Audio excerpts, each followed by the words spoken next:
Welcome to Beyond the Shears. This week we are starting a new series called Tales from the Grooming Table, a real, raw, and often hilarious stories from inside the groom shop.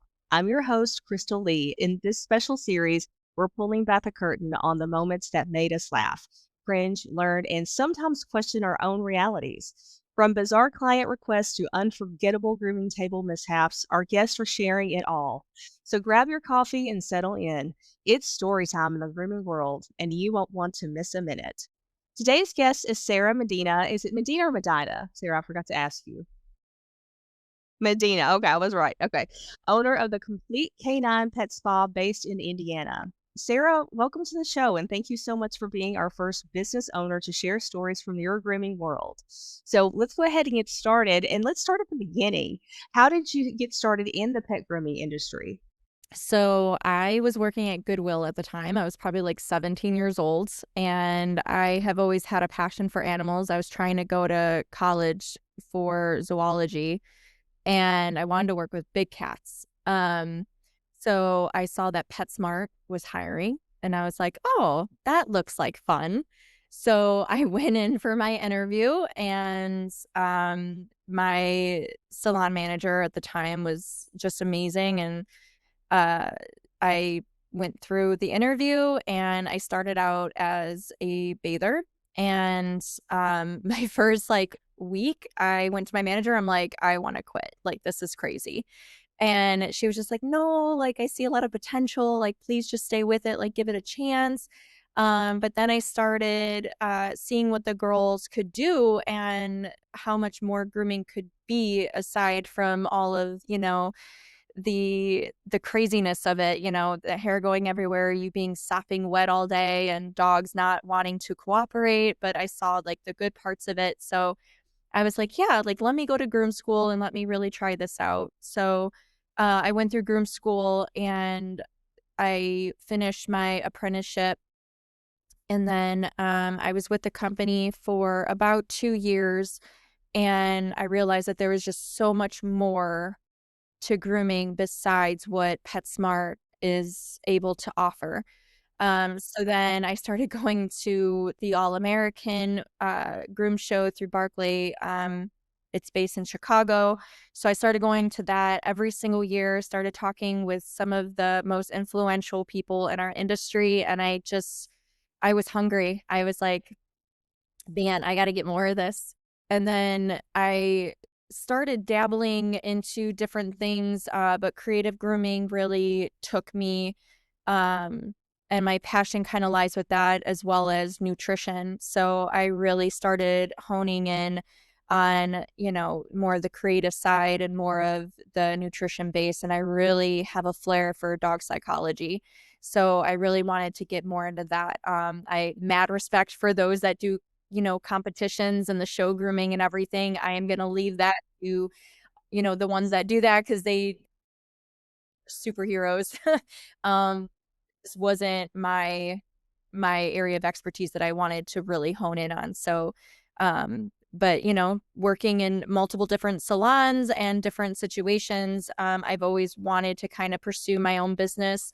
But I knew I wasn't ready. I wasn't confident enough in my success. I wasn't confident enough what I would be able, to do in a salon as a manager, as an owner. So I really started researching and talking to other owners to really have an understanding and a solid, foundation of what I wanted my salon to look like and, the pricing model and the whole operation of everything. I wanted to do more research to be more confident in opening up my doors because I want the longevity of it. I don't want to just open my doors and have it not work out.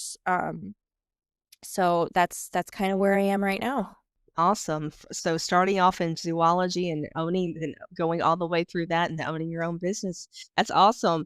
So yeah, so you wanted to work originally with big cats. Big cats. That's awesome. So what made you want to do that to begin with? Is it just something you've always enjoyed?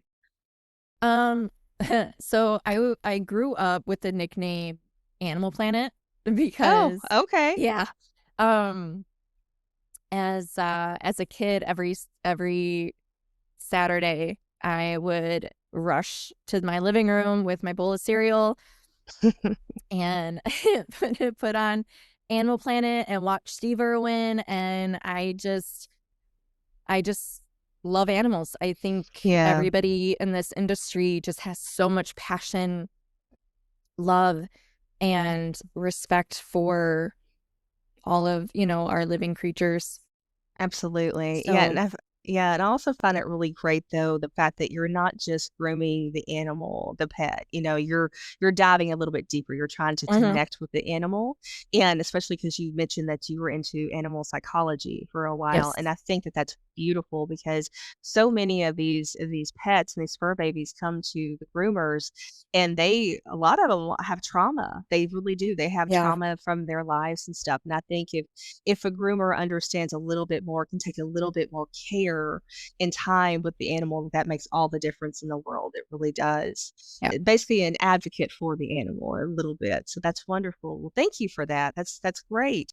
So now, so you've already kind of answered my second question, which was kind of what inspired you to open your own grooming business. So you're already a step ahead of me. So that's great. That's good. So, but I am going to kind of test your memory just a little bit now. Okay.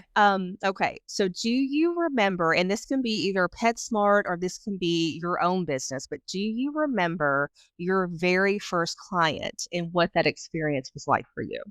Oh boy. Yeah, we're going way back. Mhm. I've been at this for 19 years, so to try to think all the way back. Or Uh, maybe even what the feeling was like whenever you first oh, started. I Like, was how did you nervous. feel? Okay. I You was were so nervous. nervous. Mhm. You hold those clippers for the first time and you're like, "Why are these so heavy?" Mhm.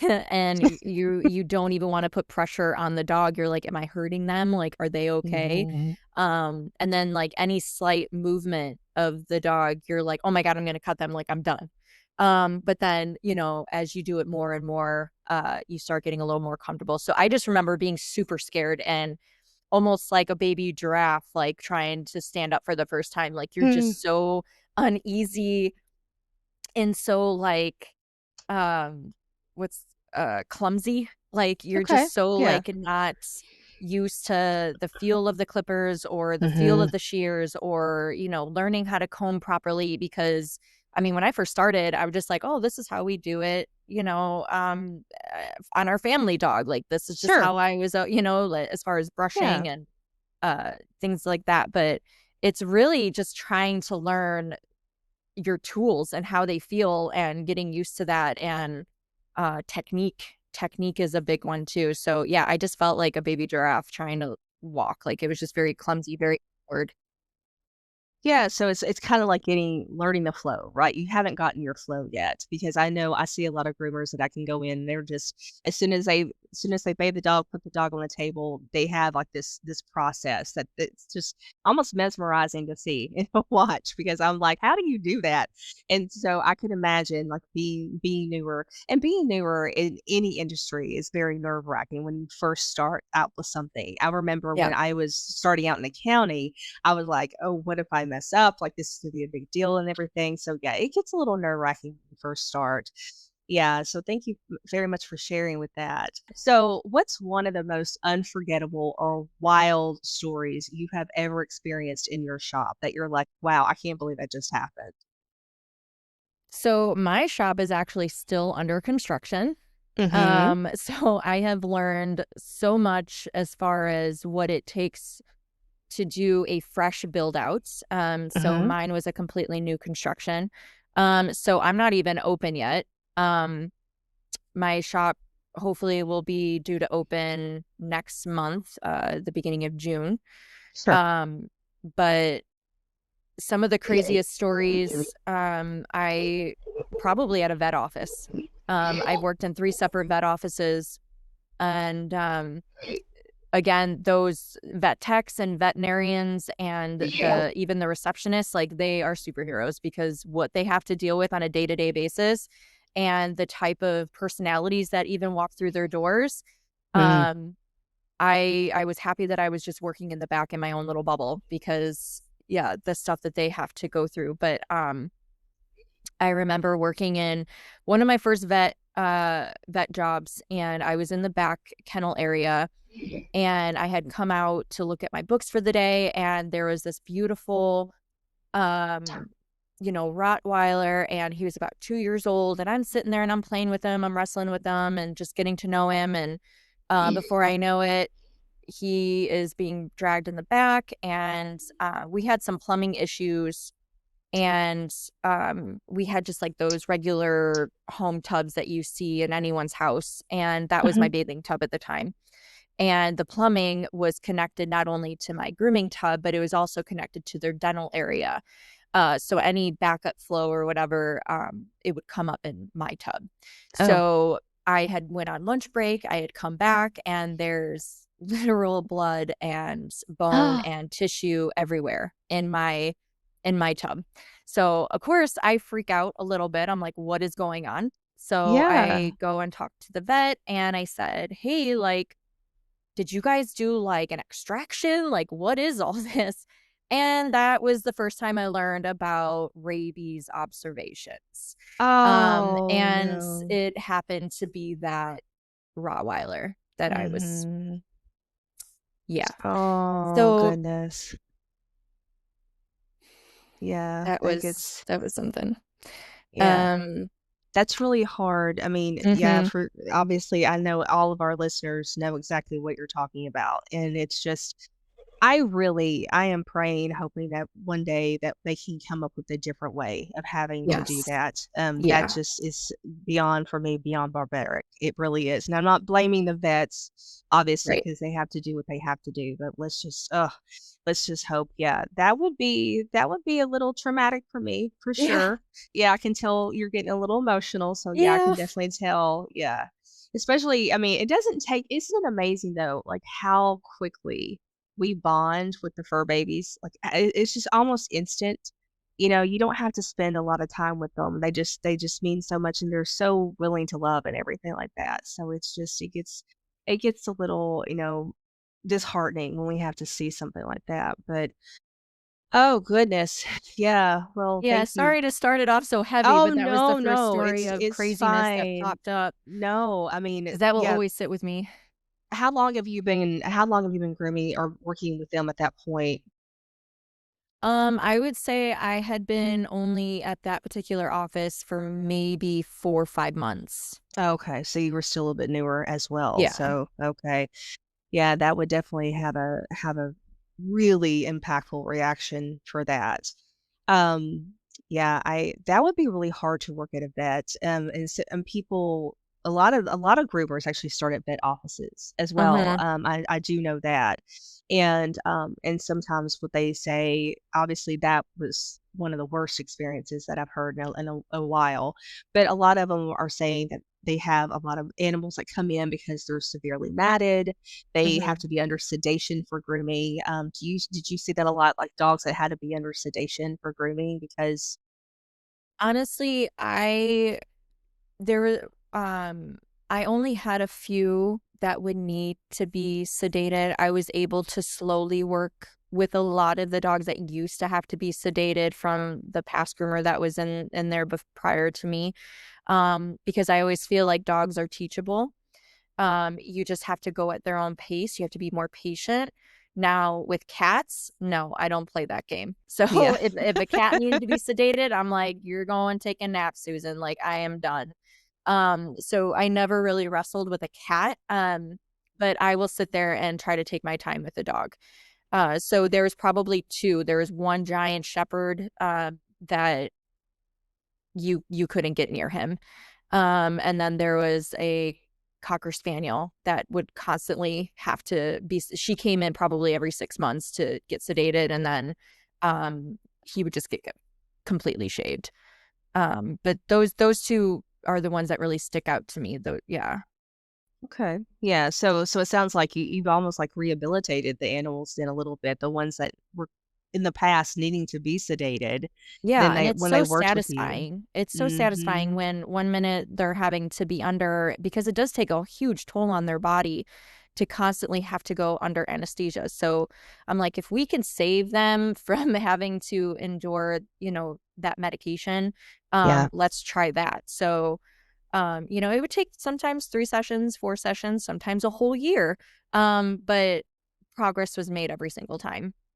Yeah, awesome. Well, good for you. That should definitely make Thanks. you feel good. Yeah, that's a proud moment because anytime we don't have to give, medication to animals, that's a plus. That's a good Yeah. thing. Yeah, for sure. Okay, so let's kind of turn it a little bit and let's look Yes. at some clients, right? Because we all know that fur babies are wonderful to work with. It can be their owners that drive us up the wall. And so I know you're obviously a brand new business, but clearly you've been in the industry, like you said, almost what, 20 years now. And Yeah. so, I'm sure you've had some stories of clients that you had to deal with. Do you Yes. have one or two stories that you want to share with us about this client fur baby drama mama? Oh, yes. Um, so recently, but my last job before I started my own, I did have one particular client that every groomer has probably come across.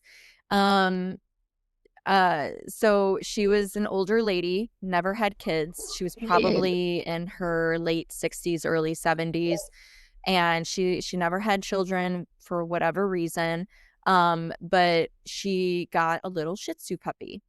And Mm, this little Shih Tzu puppy, her name is Mitzi, and she was beyond adorable, definitely from a very well known breeder, very mhm. reputable breeder. It was very well bred, beautiful little Shih Tzu, and so sweet, so good. She, by her second groom, we were able to do a full haircut. So no issue with the dog, absolutely no issue. Um, Mitzi's mom. So Mitzi's mom was very new to the whole gotta take my dog to grooming. She didn't really understand the process. She didn't understand what all entailed. She didn't understand pricing and why it would cost so much. She wanted to know all the things. And I would always have consultations set up for especially my new puppy owners. So if they would come in, we would talk about all the things just so my day wasn't taken up so much by having just these conversations that can be pre-planned. Mhm. So she had come in for her consultation and she wanted a full haircut right away. And I said, no, like we can't do that. I said, we're going to do something called a puppy intro. So I explained what a puppy intro is. And a lot of us groomers, we already know it's Sure. face, feet, potty, a bath, a blow dry, and it's just introducing the whole process. So she was just like, well, she's too hairy. I don't want that. And I'm like, well, unfortunately, it's not up for discussion. Like her first Mhm. time is going to be just a puppy intro, just to kind of see how she takes everything because it's new sights, new smells, new sounds. So we don't want to overwhelm her. Mhm. So about 15 minutes just went into her understanding that a puppy intro is the only thing that we're going to do at that first appointment. So after the first appointment, I told her about, let's pre-book her, let's get her in another few weeks. Typically I like my new puppies to come in every 2, 3 weeks, to slowly start in, getting them to that big girl haircut that this client wanted. We did the first puppy and then she booked probably about 3 weeks later and she came in and I said, you know what? Mitzi was amazing. We can go ahead and start doing a little more on her. So she's like, okay. She's like, I want her legs short, but not shaved, but I want to keep the body long, but not too long. And I want you to tighten up the feet, but like, I don't want them shaved. And she would tell me something, but then she would contradict herself. Contradicts And herself. Yeah. exactly. So I'm just like, okay, everything you just said would not look right. I said, Mhm. my job as the professional is to guide you with what you're requesting, but then also make sure we give it, give your pet a style where it looks cohesive and it flows and it's balanced. I said, so what you're telling me would make it look like a Dr. Seuss character. So, so, she at one point she was like, "Fine, just do what you want." She's like, "I trust you." And I said, "Perfect. Those are our favorite clients. You trust me. You're just gonna hand your dog over and it's gonna be great." Mhm. So then that was the second appointment. the third appointment, she comes in and she was just like, I want her to look like a Shih Tzu, but I don't want her to lose her mitziness. And I said, okay, can you please explain to me what mitziness is? And she was like, well, she's just so cute the way she is. So I don't want her to lose that. And I said, okay, I was like, we can just do like a tidy up where we kind of keep what she looks like, but we're going to clear around her eyes and, neaten up her feet and her potty area and, just kind of do an outline trim just so, she's manicured, but she's not losing her mitziness. So I did that. She calls back and she's like, you left her too long. And I said, but you asked me to keep what she looked like. Just we talked about it. And mind you, every time she comes in, we're spending at least 20-25 minutes going over everything. Oh, And it got wow. to the point by her fourth appointment, I said, listen, we can't keep doing this. If you have specific instructions, you can write them down and then I can call you mid-appointment or something. I said, but I cannot have 20-30 minutes every time you come in at drop off. I said, it is putting me back. So I said, or we can talk about your appointment the day before when I have some time. We got to work something out because I can't keep wasting 20-30 minutes. So then she was like, well, I don't appreciate your attitude. So I said, I'm not trying to have an attitude. I said, I'm just trying to communicate that if you have specific instructions or questions or things that you didn't like, I said, we need to maybe put some time aside a different day or whatever works out best, but I cannot spend another 20-30 minutes before each appointment. So then we started doing phone calls. So she would call me and she'd be like, Mitzi's appointment's tomorrow and I want to go over a few things. And I'm like, okay. I said, I'm super busy right now, but let me give you a call by the end of the day. Well, that was not good enough. She would call me again and then she would call me again and leave me a voicemail. And then I'm just like, I don't know how else to work with this lady. I was like, because I'm getting to the point where I'm going to start not being so nice. So at her fifth appointment, she gives me the rundown of what she wants as far as take the legs down short. I want the body long and fluffy. I want to see her face. Her muzzle is too long, but I don't want it shaved like a poodle. And then I want her feet nice and tight, because it gets wet from the grass. And but just leave her body long, but I don't want it too long and I don't want it shaved. But so I told her, I'm like, listen, like, you're going to make her look silly. Like, I cannot take her legs down short and then leave her body fluffy. She's going to look like a sheep, like shaved legs, you know. So she's arguing with me back and forth. So at this point, I'm like, you know what? Perfect. I'm going to do exactly what you're asking for. So I did. I took the legs down with a 5 and I probably left the body uh, about an inch and a half long, and I just kind of scissored it up. And then she had a couple of mats in her chest that her mom refused to, um, let me take down. So I just spot clipped it, and then I muzzle down short, and I left her crazy hair on top of her head, just like her mom asked. And I brought her out, and her mom was like, "Oh my God, what happened?" And I'm like, "This is exactly what you had been asking for the last 3 appointments." And I said, "This is what it looks like. So I wanted to give you what you're asking for because you keep arguing with me about what you want and what I'm willing to do." And I said, "So I finally gave what you are wanting." And so she was just like, "Oh, okay. Like, I guess it's okay." Like, she started changing her tune. And then I went back in the room to finish out my day, and she had completely like talked bad about me to the receptionist. And she was just like, "I don't understand why it looks like this. Like, this is just terrible. I don't appreciate Sarah's attitude. And, I just don't like this." She's like, "I just don't think we'll be back." And so my coworker came in and she told me everything that she said, and I just started laughing. I'm like, "I'm done. Like, I am so Mhm. done. If she calls and wants another appointment, I'm busy. I'm booked out 6 months." Like, um, so she did end up booking again and she apologized. And I said, "Okay." And it was around Christmas time, and it was the month that I was leaving, officially. I had already given my notice, and I, gave some of my clients some Christmas cards and stuff, and, she had seen the last client before me, receive a Christmas card. So then she, expected one when she picked up Mitzi, Oh, but no. that was not the case. And so she was just like, well, where's my Christmas card? And I'm just like, oh, like those are clients that have like become friends of mine. And, um, I'm, I just, they give me Christmas cards and stuff. So I gave them, kind of bullshitting her, honestly, because Yeah. I didn't want Yeah. her to fight. And then she went to go pre-book her next appointment. And right in front of me, my coworker was like, oh, Sarah will no longer be with us at that time. And so she looks at me, she's like, you weren't gonna tell me where you're going? And I was just like, well, contractually, like, I'm not able to. And I said, so I'm sorry. And I said, but you're more than welcome to contact, the business owners. And if they're able to divulge that information, if they're willing to divulge that information, then you very well can, find out where I am. I said, but I'm just not, you know, able to tell you what I'm doing after this.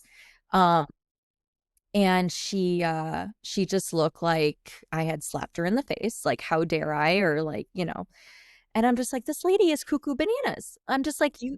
She's just one of those clients that you will never make happy. And I remember getting a text from a friend, saying that she was talking bad about me again, and that she had tried to get an appointment at her salon. And when she was giving her the rundown of exactly what she wanted, like I gave her, my friend told her, "No, like, I'm not doing a haircut like that. Like, your animals are my walking billboards, and if you take your dog out of my salon looking like that, like, I'm not there to defend it. So, no, I'm not doing that." So she got really upset and left, but I'm just like, she's gonna be one of those clients that are just gonna keep bouncing around because no one is gonna be able to make her happy. Exactly.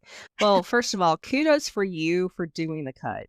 Honestly, I haven't really heard that before. Like a lot of people were like, I just refuse to do it, which is what you did for a while, right? You did that for a while, but then you're like, you know what?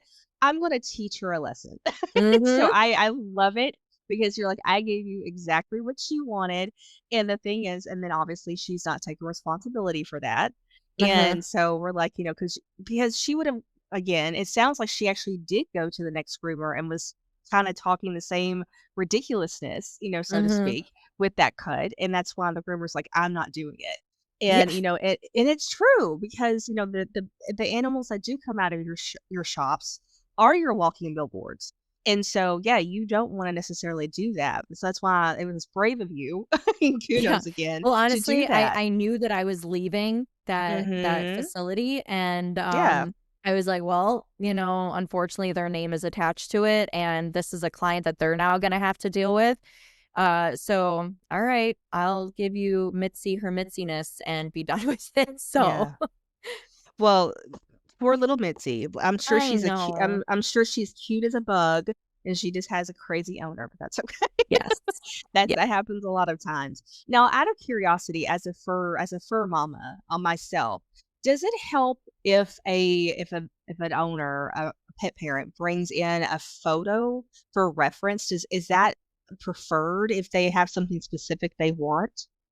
Honestly, I love when clients bring in inspiration photos or photos that they wanna kind of, as a goal, Mhm. because it kinda sets expectations. So Okay. you can kind of see where the client is coming from, where their brain is at, because then as a professional, you can kinda say, "Okay, this is doable, but these are the steps that we need to take to get there," Mhm. or "I'm sorry, but your dog does not have the proper coat for this type of style," or "Your dog doesn't, handle grooming as well as you would want them to achieve this look."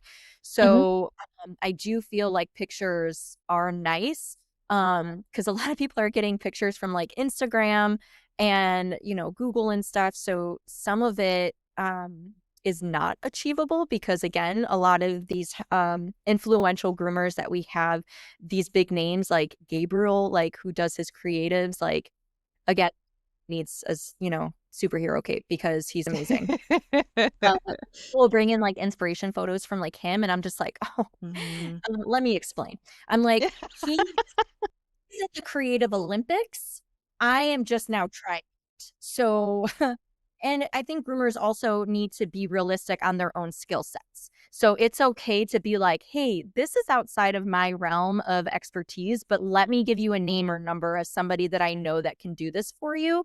Because Yeah. one, it kinda helps each other out as professionals, and you're being honest because I have been in a situation where I was trying to overachieve, and one, the appointment took me way longer than I wanted it to take, which cost me money in the end. And two, it didn't turn out what I was talking up to the client. So that was definitely a learning experience all in itself because it's like, okay, I need to be honest where my skill sets are. And then it would push me to further my skill sets and take it more seriously so I can offer realistic expectations to these clients that are wanting certain looks. Yeah, I really appreciate the fact that you're talking about like cooperation and working with other groomers in your area because it really is what's best for the pet and the client, themselves. Because if they do want something that you may or may not be able to do, like there are certain industries, for example, restaurants for me, I won't touch them with a 10-foot pole. And so, but I do have a few accountants that actually do work with the restaurant industries. So I always have like a list of referrals I send out to people. So I'm happy to see that you do that. I don't think that that's maybe common, and sorry guys, correct me if I'm wrong, but I don't see it a whole lot because typically, groupers do try, to take on as many clients as possible. And like you said, that may not be for your best benefit because it does cost you time and money. It could also cost you maybe even reviews because if you're not giving them what you're able to give them, they might leave a negative review and you don't want that either. So yeah, so it's just kind of thinking ahead. I'm like, okay, if I think I can do it, it's always really cool to challenge yourself.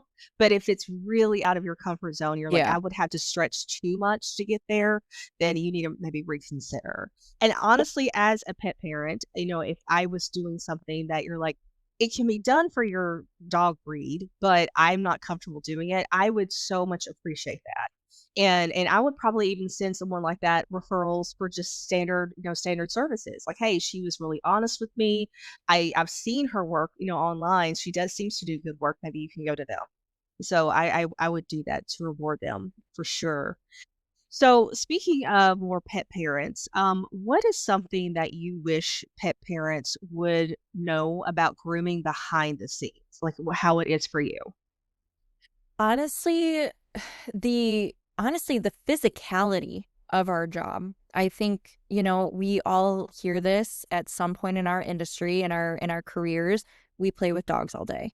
Um, and it's not like that. And I almost feel like loving dogs has changed how we view dogs because I almost feel like our industry has tainted it only a little bit because we view dogs in such a different light compared to the average pet parent, especially a doodle owner. No hate, but it's the reality.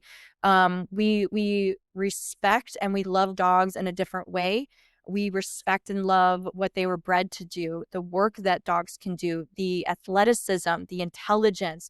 Like how we see a dog is completely different where unfortunately dogs are now being seen as accessories. We get these high maintenance coats that come in, and again, this is a conversation that's not new in our industry. We are consistently talking about it, this doodle craze, just how inconsistent their coats are, how unmanageable their coats can be, and the kickback that we're getting from clients like, "Why does it cost this much? Like, I don't even pay this much on my hair." And it's just like, don't buy a Maserati if you want to spend Ford prices. It's just not gonna work out. You buy these high maintenance coats and these high maintenance dogs because aside from their coats, it's also diet.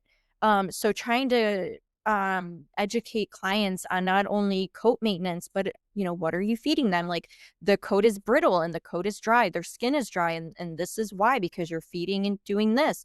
So it's like everything goes hand in hand. And that's why I named my business The Complete Canine, because everything encompasses each other. Everything kind of goes full circle.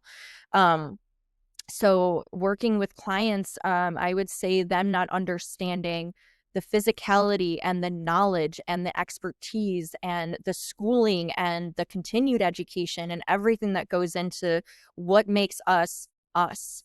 Um, so that would be my frustration, just the lack of education that the average pet parent doesn't have. Yeah, I love that analogy. Don't buy a Maserati if you wanna pay Ford prices. That's amazing. That was a really good one 'cause yeah, that's very, very common. I do in fact, what you just said, I belong to another group, that basically is based out of the UK, and in Mhm. fact, several of their groomers over there also said the exact same thing. "I don't even pay that much for my own hair." It's like, "Well, it's not your own hair. This is Yeah. your pet. This is a full body, it's something a little different, so we're not going there." But going back to a little bit to the nutrition part, Mhm. just for my own curiosity, Yeah. because I have a golden retriever. He's turning 2 tomorrow. He'll be 2 years old, Mm. and he's a sweet boy, but he's my redhead. So he's one of those more hyperactive working golden retriever. Okay. He's not a show dog, right? He's more of a working dog. He does have some skin, like he itches a lot, it seems like.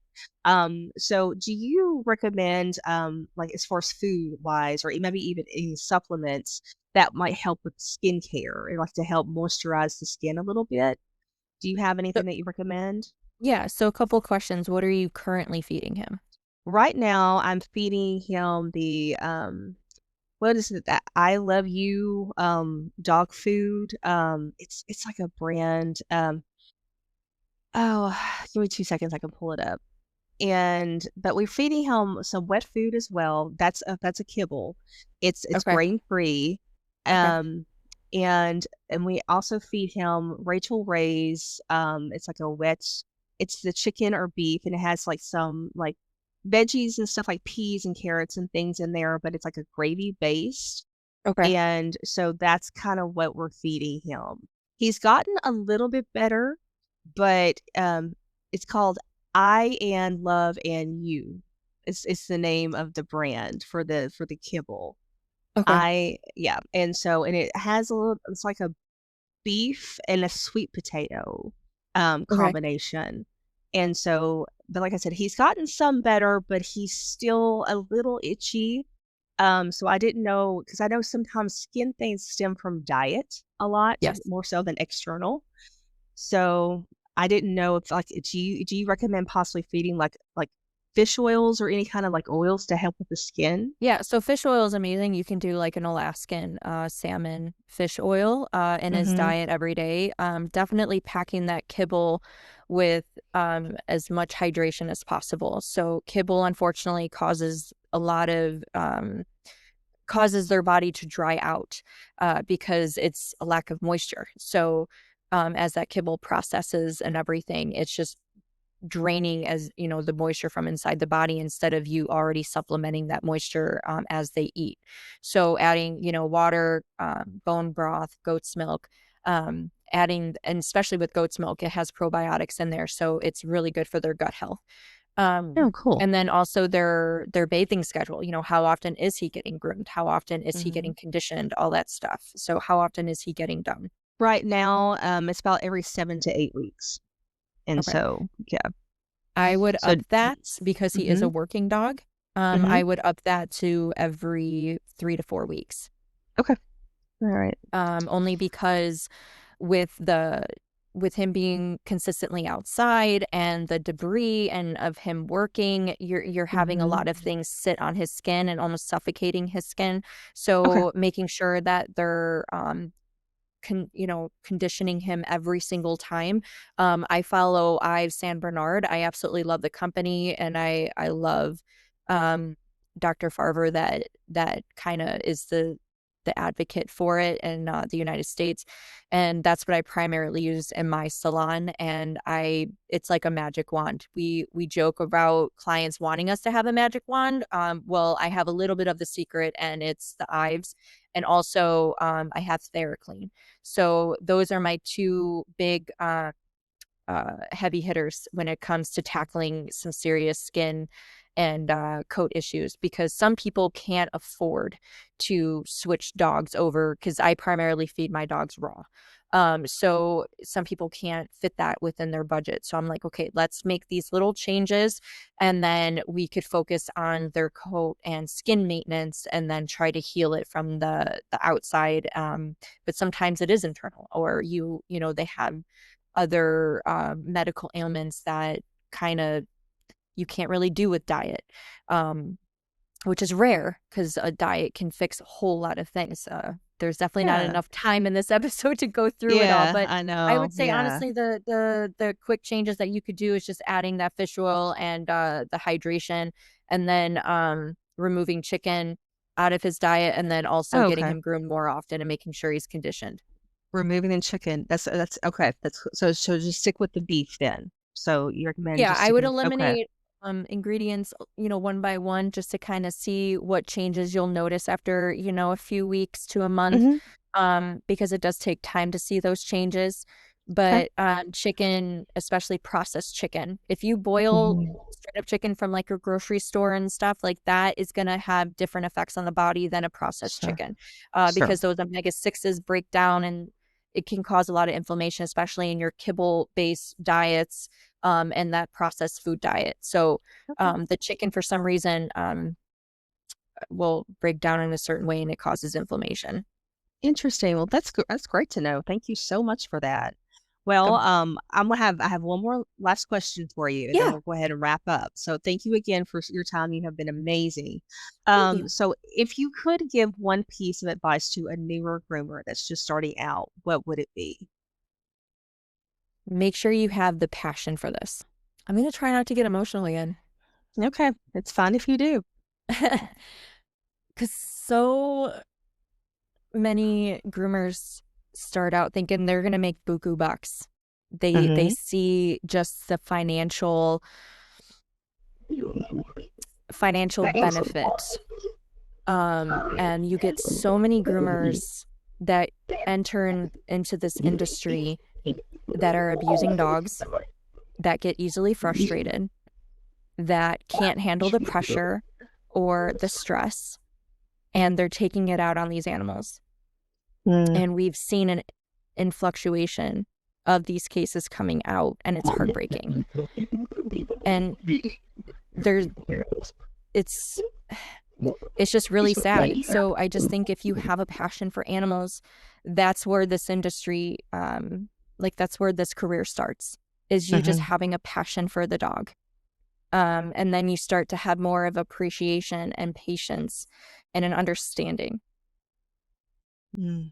Yeah, for sure. Yeah, because that's what's going to take you through, right? Because we all have bad days, in any industry. We all do. Yeah. But whenever you're taking that out on something that's innocent, Yeah. that's not okay. Yeah. And so, the thing is also, if you are having a bad day, it's okay to, walk away, like have Yeah. someone else look at your table, Yes. you can put the dog up, in a safe spot and just walk away and take a breather because sometimes Yeah. that's what you need. You're like, okay, Money will come, but mhm, mhm, the skill sets of handling and putting the dog first need to come mhm, first before you exactly. start seeing the fruits of your labor.